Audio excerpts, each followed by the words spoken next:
अस्सलाम वालेकुम एवरीवन। आज की जो एडिटोरियल है इनमें जो ज़्यादातर डिस्कशन है वो पॉलिटिकल है, लेकिन उसमें हमारे लिए एक इम्पॉर्टेंट टॉपिक बनता है जो है इन्फोर्समेंट डायरेक्टरेट के बारे में, जो ईडी है उसके बारे में वो हम यहाँ डिस्कस करेंगे। तो हम अपना टॉपिक स्टार्ट करेंगे अपने क्वेश्चन के साथ।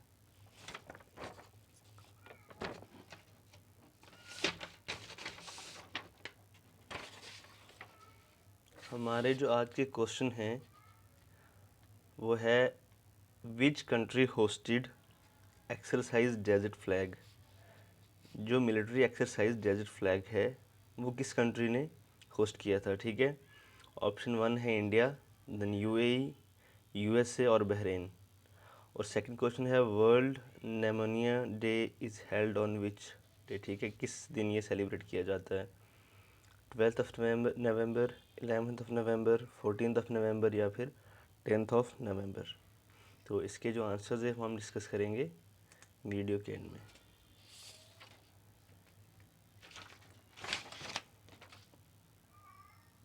आज डेट है 11th ऑफ नवंबर 2022 और जो हमारा पहला टॉपिक है वो है Iran sees it has built hypersonic ballistic missile.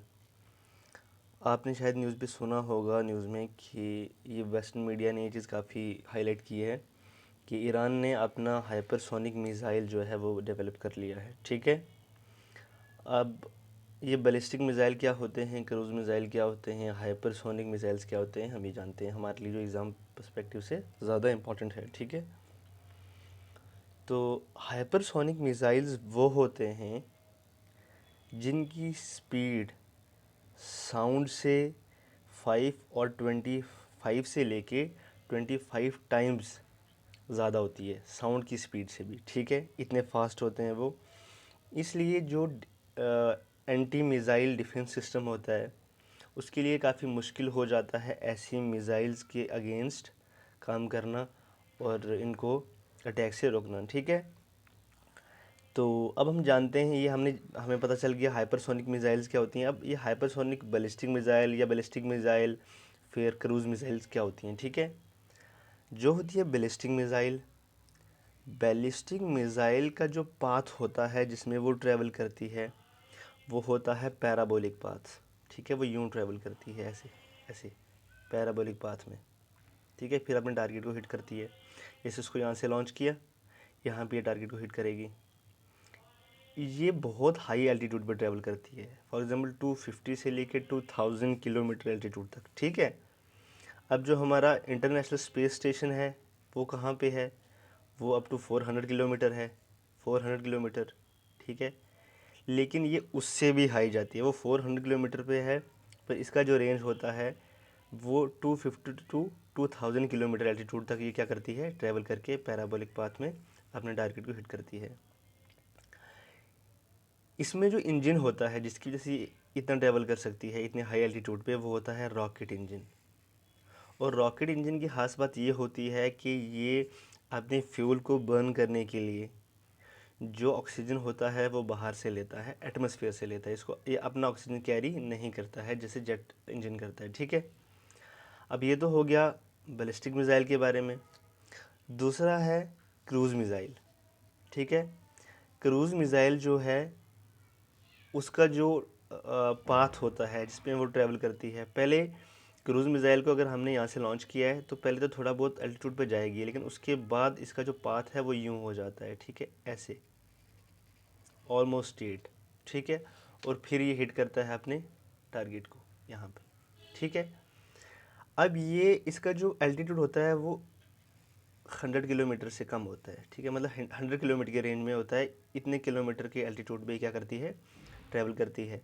जब हमने इसको लॉन्च किया ये कुछ हाइट तक जाएगी, कुछ एल्टीट्यूड जो इसका होगा वो कुछ मतलब यूँ होगा, लेकिन उसके बाद इसका जो पाथ है वो ऑलमोस्ट स्ट्रेट हो जाएगा और ये 100 किलोमीटर एल्टीट्यूड तक ही उसे नीचे नीचे ही ट्रैवल करेगी, ठीक है। इस जो क्रूज़ मिसाइल में इंजन होता है वो होता है जेट इंजन। जैसे रॉकेट इंजन जो होता है वो अपने फ्यूल को बर्न करने के लिए ऑक्सीजन बाहर से लेता है एटमॉस्फेयर से, लेकिन जो जेट इंजन होता है, जेट इंजन अपने फ्यूल को बर्न करने के लिए ऑक्सीजन खुद कैरी करता है, ठीक है। इसमें ऑलरेडी ऑक्सीजन होता है जो हेल्प करता है फ्यूल को बर्न करने में। अब इन दोनों की अलग अलग प्रोज और कॉन्स हैं, ठीक है। लेकिन जो अपने रडार होते हैं, रडार जो डिटेक्ट करते हैं मिसाइल्स को, ठीक है, मिसाइल्स को as compare to as compare to cruise missile, जो बैलिस्टिक मिसाइल है ये जल्दी रडार में डिटेक्ट हो जाते हैं क्योंकि इनका एल्टीट्यूड ऐसे है, ठीक है, ज़्यादा है, तो इनको डिटेक्ट करना आसान होता है रडार में as compare to cruise missile, ठीक है।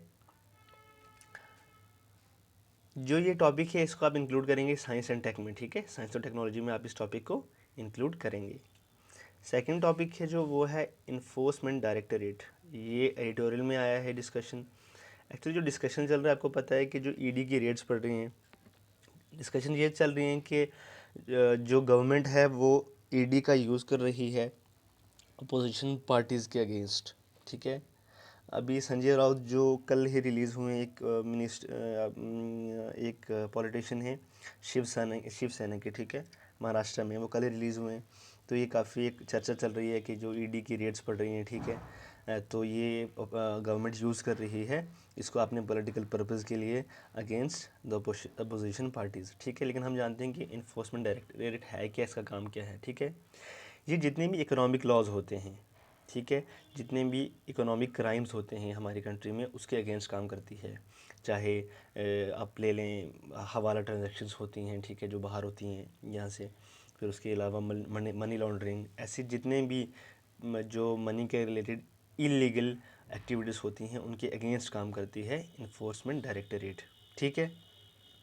ये डिपार्टमेंट ऑफ रेवेन्यू के अंडर आती है जो मिनिस्ट्री ऑफ फाइनेंस के अंडर है, ठीक है।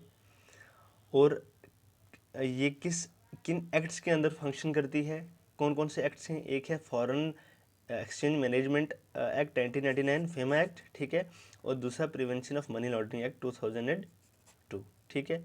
और ईडी के जो हेडक्वार्टर्स हैं वो न्यू दिल्ली में हैं और ईडी इस्टेब्लिश हुआ था 1 मई 1956 को, और हेडक्वार्टर्स कहाँ पे हैं? न्यू दिल्ली में, ठीक है।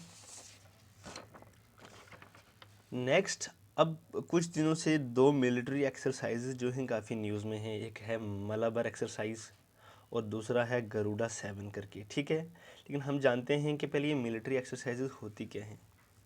पहली बात तो ये है कि मिलिट्री एक्सरसाइज में हमें एक छोटा सा कन्फ्यूजन रहता है दिमाग में कि मिलिट्री मतलब सिर्फ इंडियन आर्मी ही है, मतलब, ठीक है, जो टेरेस्ट्रियल आर्मी है, पर ऐसा नहीं है। Military includes Indian navy, Indian air force and Indian army, ठीक है, ये तीनों। अब एक्सरसाइजेज क्या होती हैं? ये 3 टाइप की एक्सरसाइज होती हैं। या तो एक डोमेस्टिक, पहले एक्सरसाइज क्या है? एक्सरसाइज एक्चुअली मिलिट्री क्या करती है, अपने जो मिलिट्री डिफेंस रिसोर्सेज होते हैं या वॉरशिप्स होती हैं, वेपन्स होते हैं, इनके जो जितने भी फाइटर जेट्स होते हैं, हेलीकॉप्टर्स होते हैं, अगर वो एयरफोर्स है तो ये सब ना वहाँ पे डिस्प्ले किया जाता है और ये सब ट्रेनिंग वहाँ पे की जाती है, ठीक है। अब डोमेस्टिक एक्सरसाइज, ये जो मिलिट्री एक्सरसाइज है ये 3 टाइप की है। एक है डोमेस्टिक एक्सरसाइज जो विद इन द कंट्री होती है, जो विद इन द कंट्री होती है, वेदर इन डिफरेंट रेजिमेंट्स जो यूनिट्स होती हैं उनमें भी हो सकती है, या इंडियन नेवी, एयरफोर्स और इंडियन आर्मी के बीच में हो सकती है, पर विद इन द कंट्री होती है, ठीक है। इसको कहते हैं डोमेस्टिक एक्सरसाइज। फिर होती है बायलैटरल एक्सरसाइज, ये 2 कंट्रीज़ के बीच में होती है, ठीक है। जो 2 कंट्रीज़ हैं, ठीक है, 2 पार्टनर कंट्रीज़ हैं, उनके बीच में बायलैटरल एक्सरसाइज होती है। और एक होती है मल्टीलैटरल एक्सरसाइज। ये मल्टीलैटरल एक्सरसाइज वो एक्सरसाइज होती है जो 2 से ज़्यादा कंट्रीज़ के बीच में होती है। 3 कंट्रीज़ हो सकती हैं, 10 हो सकती हैं, 20 हो सकती हैं, 30 हो सकती हैं, जितनी भी कंट्रीज़ हैं इनके बीच में क्या होते हैं, जो मिलिट्री एक्सरसाइज होती हैं उनको कहते हैं मल्टीलैटरल एक्सरसाइजेज, ठीक है। अब डोमेस्टिक एक्सरसाइज की एग्जाम्पल क्या है जो इंडिया में होती हैं, ठीक है, वो है गांधी विजय एक्सरसाइज, पश्चिम लहर, वायु शक्ति और विजय प्रहार, ठीक है। अब ये एक्सरसाइज हैं कुछ, अगर इनमें कोई न्यूज़ आती है इनके इस दिन यहाँ पे ये एक्सरसाइज चल रही है, ऐसा कुछ होता है, तो फिर हम डिस्कस करेंगे उसका लोकेशन जो न्यूज़ में आ सकती है, कि जैसे आ जाएगी कि वायु शक्ति कहाँ पे, इसका लोकेशन बताओ, ठीक है, किस किस यूनिट ने या किसने क्या किया है, पार्टिसिपेट किया है, ऐसे क्वेश्चन आ सकते हैं। अगर ऐसा कुछ आएगा न्यूज़ में तो हम उसको डिस्कस करेंगे, ठीक है। बायलैटरल एक्सरसाइजेज कौन कौन सी हैं? बायलैटरल एक्सरसाइज की एग्जांपल हैं संप्रीति, ये इंडिया और बांग्लादेश के बीच में होती है। मित्रा शक्ति, इंडिया और श्रीलंका के बीच में। मैत्री exercise, India and Thailand. Vajra प्रहार, इंडिया एंड यूएस। युद्ध अभ्यास इंडिया एंड यूएस, ठीक है। जो दो कंट्रीज़ हैं इनमें 2 या 3 से ज़्यादा एक्सरसाइज भी हो सकती हैं, ज़रूरी नहीं कि एक ही टाइप। जैसे देखो वज्रा प्रहार और युद्ध अभ्यास हैं जो इंडिया और यूएस के बीच में होती हैं। इसके अलावा भी कुछ ऐसी एक्सरसाइजेज हैं जो इंडिया और यूएस के बीच में होती हैं, ठीक है। उसके बाद नोमैडिक एलिफेंट इंडियन मंगोलिया, शक्ति एक्सरसाइज इंडियन फ्रांस, धर्मा गार्डियन इंडियन जापान, सूर्या किरण इंडियन नेपाल, ठीक है। उसके बाद सिम्बैक्स इंडिया एंड सिंगापुर, शक्ति exercise Indian France, कॉर्पेट Indian Thailand. और उसके बाद जो न्यूज़ में है गरुड़ा 7 जो 3 दिन पहले हुई है, ठीक है, वो हुई है जोधपुर में, ठीक है। इसको हम डिस्कस करते हैं थोड़ा बहुत। ये गरुड़ा 7 जो एक्सरसाइज है ये इंडियन एयरफोर्स और French air and space force है जो इनकी उनमें उन्होंने परफॉर्म किया है। कहाँ पे इसका लोकेशन कहाँ पे है? लोकेशन है जोधपुर। किसके बीच में हुई है? इंडियन एयरफोर्स और फ्रेंच एयरफोर्स एंड स्पेस जो इनकी फोर्सेज हैं उसके उनके बीच में हुई है, ठीक है। नाम क्या है? गरुड़ा 7। ये लोकेशन ही पता चल गई कौन सी कंट्रीज थी, और इंडियन एयरफोर्स और फ्रेंच एयरफोर्स के बीच में इसको परफॉर्म किया गया है, ठीक है। ये जो रिसेंटली न्यूज़ में है। उसके अलावा ये कुछ इंपॉर्टेंट एक्सरसाइज हैं, इनमें से भी अगर कोई न्यूज़ में आती है हम उसका लोकेशन और वो सब डिस्कस करेंगे, ठीक है। बायलेटरल भी होगी। अब है मल्टीलेटरल एक्सरसाइजेज जो 2 से ज़्यादा कंट्रीज़ में होती हैं, ठीक है। जो अभी न्यूज़ में है वो है मलाबार एक्सरसाइज, ठीक है, जो 2-3 दिन पहले न्यूज़ में थी, क्या मतलब होने वाली है, अभी हुई नहीं है, उसकी तैयारी चल रही है, ठीक है। जो मलाबार एक्सरसाइज है मैंने आपको बताया था मलाबार कोस्ट में होता है, ठीक है, जो इंडिया का साउथ वेस्ट रीजन है, मतलब जो कोस्ट है, ठीक है, केरला के साइड में जो मलाबार कोस्ट है वहाँ पर होती है।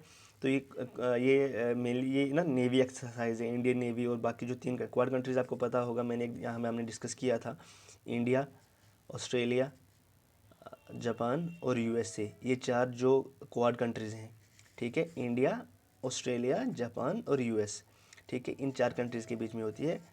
इन 4 कंट्रीज़ की जो नेवीज़ के बीच में होती है। आपको पता है क्वाड जो पैसिफिक ओशन में चाइना को काउंटर करने के लिए जिसका मेन पर्पज़ ये है, ठीक है, बनाया गया था। तो इन 4 कंट्रीज़ के बीच में अपना इन्फ्लुएंस पैसिफिक ओशन में बनाने के लिए ये 4 कंट्रीज़ ने मिलके क्या किया है कि ये क्वाड बनाया है। इन क्वाड कंट्रीज़ में जो नेवल एक्सरसाइज होती है उसको मलाबार एक्सरसाइज कहा जाता है, जो मलाबार रीजन में होती है, जो ठीक है इंडिया के साउथ वेस्ट में जो कोस्ट है, ठीक है, वहाँ पे परफॉर्म की जाती है, जो कि न्यूज़ में है, ठीक है। आगे इस पर फर्दर कोई न्यूज़ आएगी हम उसको भी डिस्कस करेंगे। उसके अलावा कुछ इंपॉर्टेंट एक्सरसाइज जो मल्टीलेटरल एक्सरसाइज है वो है कोबरा गोल्ड एशिया और पैसिफिक कंट्रीज़ के जो एशियन कंट्रीज़ हैं और पैसिफिक कंट्रीज़ हैं उनके बीच में होती है। रिम पैक में 26 कंट्रीज़ क्या करती हैं, पार्टिसिपेट करती हैं। और संवेदना जो है वो जो साउथ एशियन रीजन नेशंस हैं उनके बीच में परफॉर्म की जाती है। अब हम अपने जो क्वेश्चन के आंसर्स हैं वो डिस्कस करते हैं। जो है एक्सरसाइज डेजर्ट फ्लैग, ठीक है, इसको होस्ट किया था यूएई ने, और इसमें टोटल 5 कंट्रीज़ ने पार्टिसिपेट किया था, ठीक है, 5 to 6 कंट्रीज़ ने। यूएई के अलावा 5 कंट्रीज़ ने किया था, टोटल 6 कंट्रीज़ ने किया था। उसमें इंडिया भी था, यूएसए भी, बहरीन भी, और इसके अलावा सऊदी अरेबिया एंड फ्रांस, ठीक है। सऊदी अरेबिया और फ्रांस जो अभी रिसेंटली हुई थी लास्ट ईयर जो एक्सरसाइज वो थी डेजर्ट फ्लैग 6, ठीक है, डेजर्ट फ्लैग 6। जो होस्ट किसने किया था? ये मोस्टली कहाँ पे होस्ट होती है? यूएई में हुई होस्ट होती है, ठीक है। और इन यूएई के अलावा ये 5 कंट्रीज़ हैं जो पार्टिसिपेट करती हैं, ठीक है। जो वर्ल्ड निमोनिया डे है इसको सेलिब्रेट किया जाता है 12 नवंबर को, मतलब कल के दिन। इसमें जो प्रिवेंशन, ट्रीटमेंट और निमोनिया अवेयरनेस के बारे में ज़्यादातर फोकस होता है। तो ये जो निमोनिया डे है ये 12 नवंबर को सेलिब्रेट किया जाता है। Thank you so much everybody. आप हमारे ये जो नोट्स हैं आप इन आई होप नोट्स बना रहे होंगे, लेकिन अगर आप पीडीएफ फॉर्म में इनको डाउनलोड करके बनाएंगे तो आपके लिए शायद ज़्यादा इजी रहेगा। हमारा लेट्स राइज के नाम पे जो टेलीग्राम चैनल है आप वहाँ पे विज़िट कर सकते हैं और वहाँ से ये जो पीडीएफ फॉर्म में हमारे नोट्स हैं वो ले सकते हैं। Thank you so much, take care.